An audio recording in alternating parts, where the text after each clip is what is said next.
আল্লাহ বলেন সাহায্য প্রার্থনা করো। কথাটা কোনো বেঈমানকে বলেন নাই, মুমিনকে বলেছেন।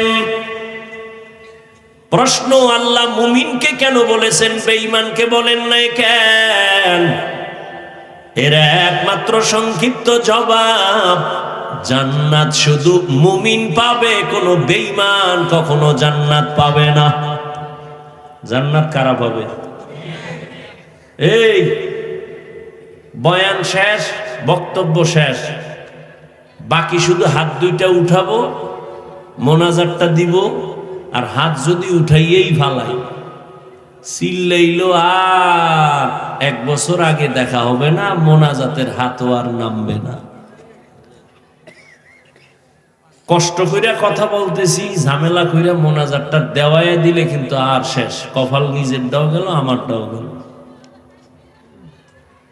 ধৈর্যের সাথে যদি শুনেন তাহলে আমি বলতেছি, বলতে থাক।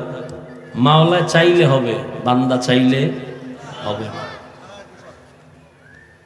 এনে ঘুমায় বয়ে, কেউ বাদাম খায়, 2 ঘন্টা বাদাম খাইলে পেট ভরবো, না খাইলে মরবেন। তো অজের ভ্যান্ডেলে খাওয়ান কেন? এখানে যদি গুনার চিন্তা করে ভাবেন আল্লাহ আমি মাপ পাইলাম নি, সে খানার দিকে তাকায় কখন? মোবাইল নিয়ে ব্যস্ত হয় কখন? এই মোবাইল নিয়ে যারা ব্যস্ত, এগুলো কলবের দরজা বন্ধ। কপাল খারাপ, কি করা? 24টা ঘন্টা মোবাইল নিয়ে মরে। আল্লাহ নিয়ে এসে একটা বেহেশতের বাগানে, হ্যাঁ না, ইয়াও মোবাইল খুইলা দেখাইতেছে, হুজুর চিনেন নি আমার, আমি বিদেশি মোবাইলওয়ালা।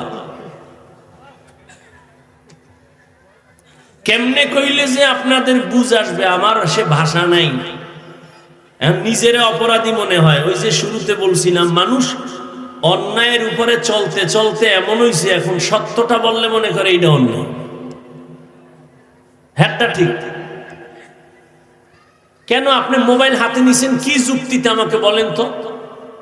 একটা যৌক্তিক জবাব আমাকে দেন তো, যে হাফিজ ভাই এই কারণে মোবাইল ওয়াজের প্যান্ডেলে হাতে নিছি।